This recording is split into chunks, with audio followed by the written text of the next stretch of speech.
महाराष्ट्र विधानसभा निवडणुकीच्या तारखा अजून डिक्लेअर झालेल्या नाहीयेत, पण विरोधकांनी इलेक्शनची पूर्ण तयारी सुरू केलेली आहे। त्यासाठी त्यांनी सरकारला कोंडीत पकडण्याचा कोणताही चान्स सोडलेला नाहीये। बदलापूरमध्ये झालेल्या रेप केस असू देत किंवा शिवाजी महाराजांचा कोसळलेला पुतळा असू दे, या दोन्ही मुद्द्यांवर विरोधकांनी हल्लाबोल चढवलेला आहे आणि सरकार कुठेतरी बॅकफूट आलेलं आहे असं नक्की दिसतंय।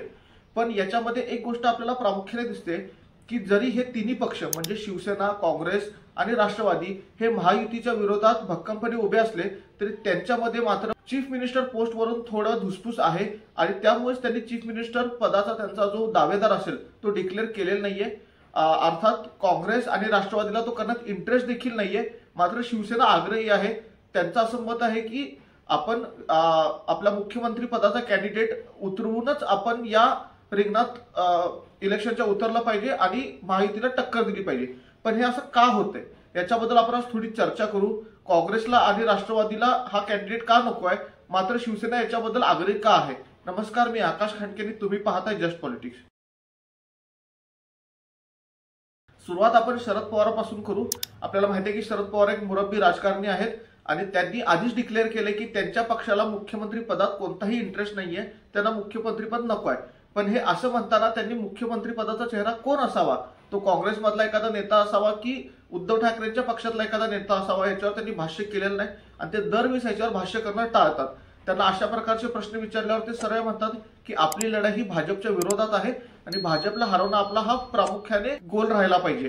पण असं का होतंय? दुसरीकडे आपण जर काँग्रेस बघितलं तर काँग्रेस देखील, काँग्रेसचे जे महाराष्ट्रातले नेते आहेत, मग ते नाना पटोले असू देत किंवा बाळासाहेब थोरात असू देत, ते कोणीही या विषयावर बोलायला टाळतात, ते नेता द्यायला तयार नाहीत।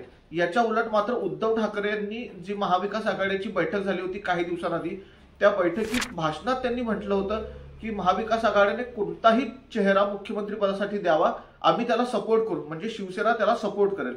हे असं का होते याचं प्रामुख्यानं रिझन म्हणजे उद्धव ठाकरेंच्या पक्षाला आता सध्या थोडासा अप्पर हँड आहे असं आपल्याला दिसतं, कारण त्यांच्याबरोबर सहानुभूती आहे। आणि आता जर आपण करंट सिच्युएशन बघितली तर काँग्रेसमध्ये असा कोणताही मोठा नेता नाहीये ज्याचं मास अपील आहे, जो पूर्ण महाराष्ट्रभर लोकांना अट्रॅक्ट करू शकतो। ती धमक ना नाना पटोलेंमध्ये आहे ना बाळासाहेब थोरातांमध्ये आहे। ते आपापल्या रिजनमध्ये चांगलं काम करतायत, यात काही डाऊट नाहीये। त्यांनी काँग्रेसला पुढे देखील नेलेलं आहे, पण मुख्यमंत्री पदासाठी जसा एक चेहरा लागतो तसा मात्र काँग्रेसमध्ये नाहीये। राष्ट्रवादी काँग्रेसबद्दल बोलायचं म्हटलं तर शरद पवारांनी आधीच सांगितले की आम्हाला ते पदच नको आहे म्हणून, त्यामुळे राहिली शिवसेना आणि शिवसेनेमध्ये आता सगळ्यात मोठा चेहरा म्हणजे स्वतः उद्धव ठाकरेच आहेत। उद्धव ठाकरेंचं मास अपील आहे हे आपण मान्य केलं पाहिजे। त्यांच्याबद्दल थोड्याफार कॉन्ट्रोवर्सी आहेत की ते विक्टिम कार्ड कायम खेळत असतात किंवा ते त्यांच्या वडिलांच्या नावावर राजकारण करतात, हे सगळं बरोबर आहे, पण त्यांचं अपील आहे हे विसरता येणार नाही। पक्ष फुटून देखील त्यांनी 9 सीट्स घेऊन आले, म्हणजे बेसिकली त्यांच्या आणि भाजपच्या लोकसभा निवडणुकीतल्या सीट इक्वल होत्या। एवढे कष्ट करून देखील भाजपला 9 सीट मिळाला। पक्ष फुटून नाव जाऊन चिन्ह जाऊन देखील उद्धव ठाकरे 9 सीट जिंकून आणू शकले आणि हेच कदाचित कुठेतरी काँग्रेसला खटकते। काँग्रेसला असं वाटत असावं किंवा काँग्रेसच्या महाराष्ट्रातल्या नेत्यांना अशी भीती असावी की जर उद्धव ठाकरेंना आपण प्रोजेक्ट केलं आणि उद्या महाविकास आघाडीचं सरकार आलं तर ते काँग्रेसलाच दाबतील, सरकारमध्ये काँग्रेसला दुय्यम स्थान राहील याची कदाचित त्यांना भीती वाटते। कारण उद्धव ठाकरेंचं नेतृत्व जर महाराष्ट्राला मान्य झालं आणि ते जर त्या गादीवर बसले तर ते शिवसेनेला कसं वरती नेता येईल याचा प्रयत्न करतील, कारण ऑलरेडी त्यांचा पक्ष फुटलेला आहे, ते बॅकफूटवर गेलेले आहेत आणि त्यांना असं नको असेल की येत्या काळात त्यांचा पक्ष अजून कुमकुवत व्हावा। आणि मुख्यमंत्री पद हे खूप महत्वाचं आणि भक्कम स्ट्रॉंग पद असतं, ज्याच्यावर बसलेला माणूस खूप काही करू शकतो, खूप लेवलला जाऊन आपल्या पक्षाची मदत करू शकतो आणि तसंच काहीतरी उद्धव ठाकरे करायचा पूर्ण प्रयत्न करतील।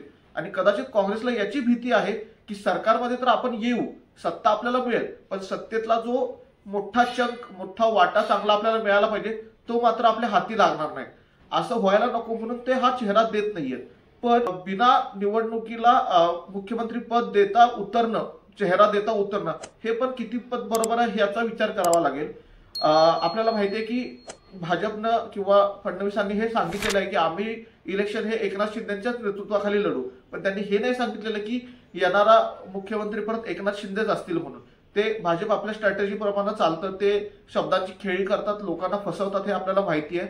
कारण जर येत्या निवडणुकीत भाजपला सगळ्यात जास्त जागा मिळाल्या महायुतीमध्ये आणि महायुतीचं सरकार येईल अशी चिन्ह जर असतील तर मला नाही वाटत की ते एकनाथ शिंदेना प्रोजेक्ट करतील। यावेळेस केलं कारण त्यांची ती पॉलिटिकल अडचण होती, पण येत्या काळात भाजपचाच मुख्यमंत्री बसेल, तो कोण बसेल हा वेगळा मुद्दा आहे, पण भाजपचाच मुख्यमंत्री बसेल। पण इकडे जर आपण बघितलं महाविकास आघाडीकडे, तर मात्र त्यांना चेहरा देणं खूप गरजेचं आहे, कारण बिना चेहऱ्याचे निवडणुकीत उतरणं म्हणजे एका प्रकारे महायुतीला एक संदेश देणं, लोकांना एक संदेश देणं की आमच्यातच अजून धुसफूस आहे, आम्हीच अजून ठरवू शकलो नाही की आमचा चेहरा कोण असेल। आणि याचं भांडवल, याचा बाजार, याचं राजकारण हे महायुती नक्की करेल आणि लोकांना हे पटवून द्यायचा प्रयत्न करेल की त्यांच्याकडे चेहरा नाहीये, मात्र आमच्याकडे चेहरा आहे, तुम्ही आम्हाला मतं द्या। तुम्हाला आमचे व्हिडिओ कसे वाटतात हे आम्हाला नक्की सांगा। आमच्या चॅनलला सबस्क्राईब करा आणि बेल आयकॉन दाबा। धन्यवाद।